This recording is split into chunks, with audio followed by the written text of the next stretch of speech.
Two criminal organizations. Two continents. Two reputations built on fear. One emerged from the streets of Sicily. The other rose from the collapse of the Soviet Union. Both became symbols of organized crime. Both generated billions. Both left trails of corruption, violence, and mystery. But which organization was truly more brutal? The Italian mob, or the Russian mafia? The answer may not be what you expect. And the deeper we investigate, the darker the story becomes.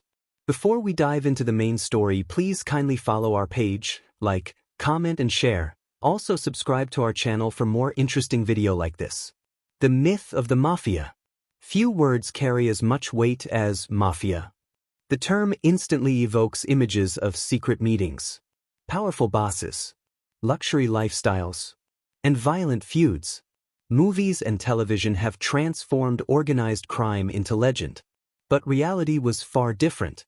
Behind the myths existed extortion, murder, corruption, fear, and thousands of victims whose stories rarely appeared on screen. To understand which organization was more brutal, we must first understand how they were born. The birth of the Italian mob. The story begins in Sicily, a rugged island in the Mediterranean. For centuries, Sicily experienced foreign rule, political instability, and weak law enforcement. In many areas, people relied on local strongmen for protection. These informal networks gradually evolved into criminal organizations. By the 19th century, groups that would later become associated with the mafia had emerged. They offered protection, settled disputes, and controlled territory. But their influence came with a price. Fear became a business model. Loyalty became mandatory. Silence became law. One concept became central to mafia culture. The code of silence. Members and associates were expected never to cooperate with authorities. Never reveal secrets. Never betray the organization. This code helped the mafia survive for generations.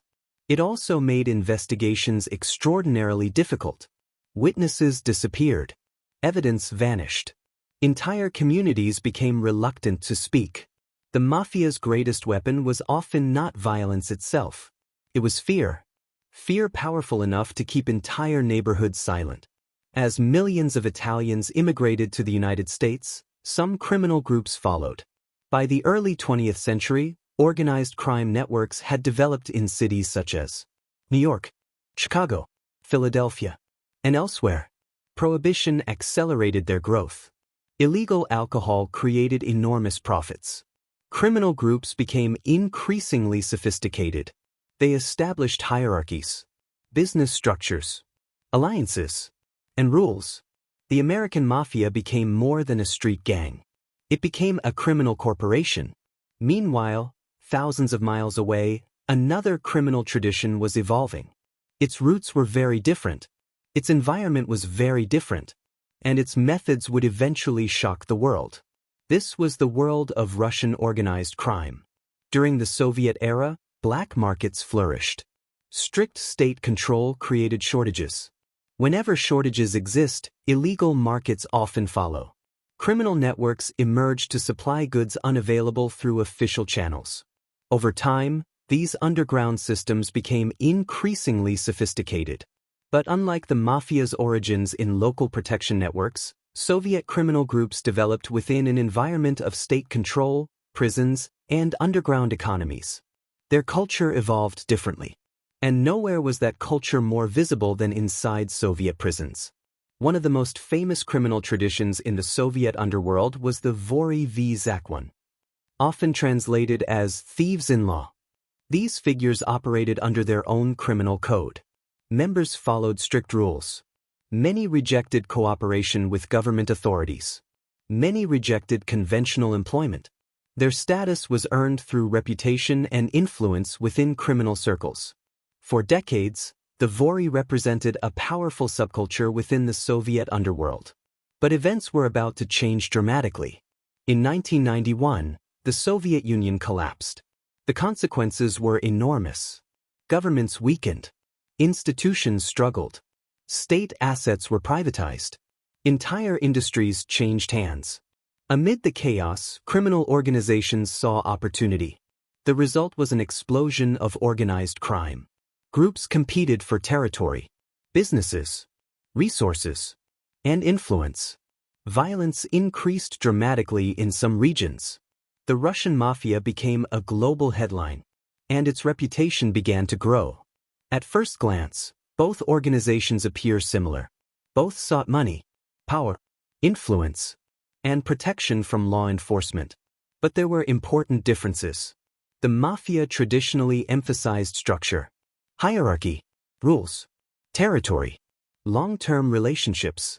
Many Russian criminal groups proved more decentralized, more flexible, and often more willing to adapt quickly to changing opportunities. These differences would influence how each organization operated, and how each organization used violence. Many people assume organized crime groups operate as unified entities. In reality, both the Italian Mafia and Russian organized crime consist of numerous factions, alliances, and competing groups. There was never a single all-powerful mafia, nor a single all-powerful Russian mafia. The reality was far more complicated, and often far more dangerous. Popular culture often portrays the Italian mob as sophisticated and the Russian mafia as uniquely ruthless. But does the historical evidence support those stereotypes?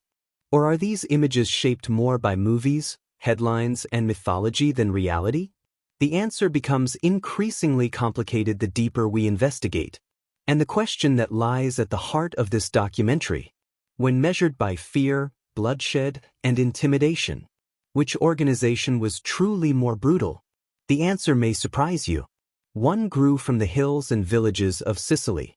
The other evolved through prisons, black markets, and the upheaval surrounding the collapse of the Soviet Union. Both built reputations that would echo around the world. But reputation alone does not answer our central question. Which organization was more brutal? To answer that, we must examine the force that allowed both organizations to survive for generations. Violence. Organized crime does not survive through popularity. It survives through control. And control often depends upon fear.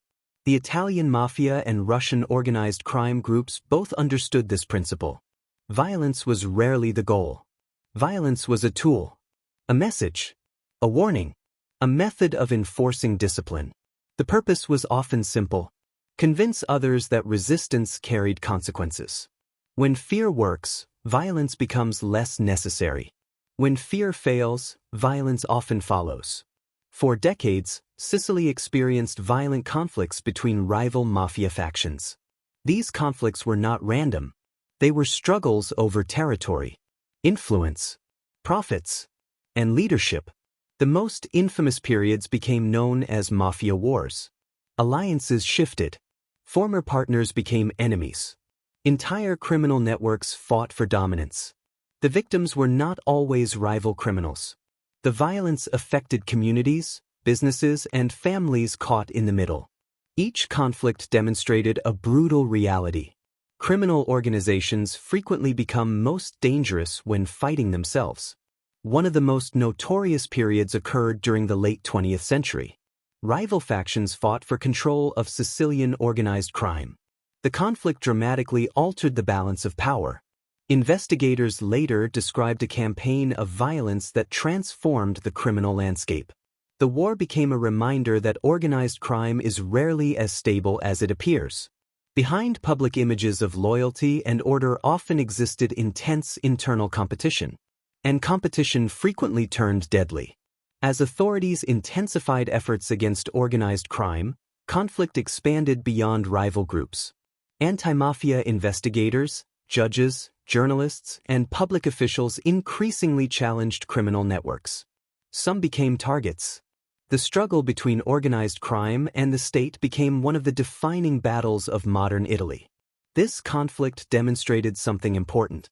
The mafia's greatest threat was not another criminal group. It was effective law enforcement. And the response could be ruthless. If Italian organized crime was shaped by decades of evolution, Russian organized crime experienced something different. Rapid expansion.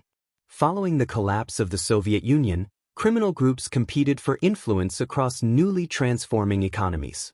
Entire industries were changing. Businesses were emerging. State institutions were adapting. Amid uncertainty, criminal organizations sought opportunities. Competition intensified. And in some areas, violent confrontations increased dramatically. The 1990s became synonymous with instability and criminal conflict. Observers often noted differences in how various criminal organizations operated.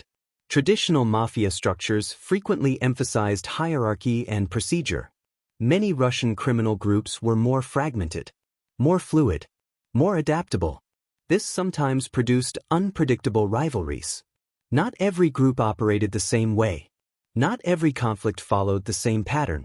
Yet the overall environment was often marked by intense competition. And intense competition frequently produced violence. One misconception about organized crime is that violence only affects criminals. History suggests otherwise. Communities suffer. Businesses suffer. Ordinary citizens suffer. The fear created by organized crime extends far beyond the individuals directly involved. The real victims are often people who never chose to participate. This reality is frequently overshadowed by sensational headlines. Yet it remains one of the most important truths about organized crime. When historians compare criminal organizations, measuring brutality is difficult. Do we measure the number of victims? The frequency of violence? The level of intimidation? The impact on society? Different metrics often produce different conclusions. The answer is rarely simple. But violence alone did not make these organizations powerful. Violence created fear. Fear created influence. And influence created something far more valuable: money. Enormous amounts of money. And where money accumulates, power often follows. Popular culture often focuses on gangsters, luxury, weapons, and dramatic confrontations. But experienced investigators frequently emphasize something else: money. Violence may attract attention. Money creates power. The most successful criminal organizations understood this principle. Their greatest victories were often financial rather than violent. The Italian Mafia developed sophisticated methods of generating income. Protection schemes. Illegal enterprises. Influence over legitimate businesses. Control of local economic activity. The exact methods varied by region and era. But the objective remained consistent: generate profit, expand influence, reduce risk. Over time, organized crime increasingly resembled a business enterprise. A criminal enterprise, but an enterprise nonetheless. One of the most significant developments in organized crime history involved movement into legitimate sectors: construction, transportation, waste management, hospitality, real estate, and numerous other industries.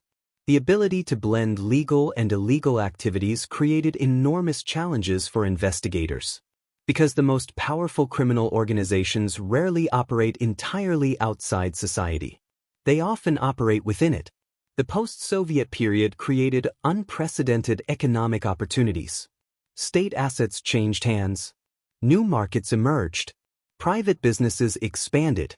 The pace of transformation was extraordinary. In this environment, criminal groups sought influence wherever opportunities appeared. Some observers argued that organized crime became deeply intertwined with certain sectors during periods of rapid transition. The result was a complex landscape where business, politics, and criminal interests sometimes intersected. Violence attracts attention. Corruption often avoids it. For many organized crime groups throughout history, corruption represented a more effective strategy than confrontation. Influence could be purchased. Information could be acquired. Obstacles could be removed. The precise methods varied. The principle remained consistent. Control becomes easier when institutions can be influenced from within. The most dangerous criminal organizations are not always the most visible. The most dangerous are often the most integrated.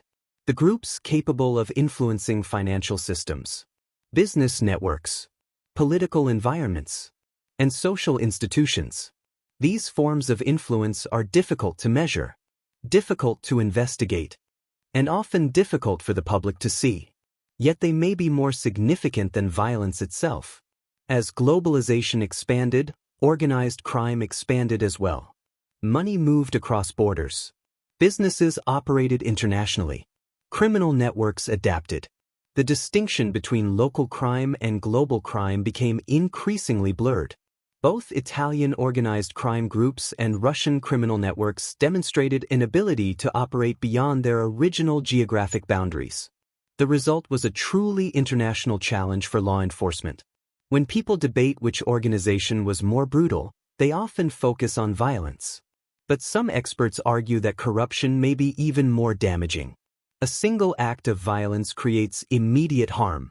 Systemic corruption can weaken institutions for decades, which causes greater damage. The answer remains controversial. As we compare the Russian Mafia and the Italian mob, a surprising pattern emerges. The most successful criminal organizations were not necessarily the most violent. They were often the most adaptable, the most patient, and the most capable of transforming criminal power into economic influence.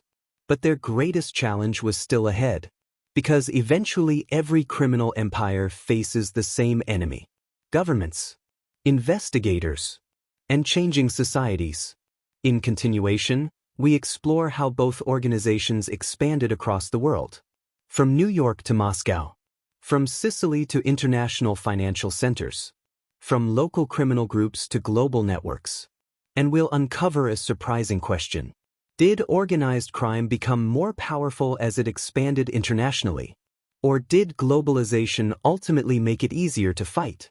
The answer may reveal which organization truly became the larger criminal empire. Comment below.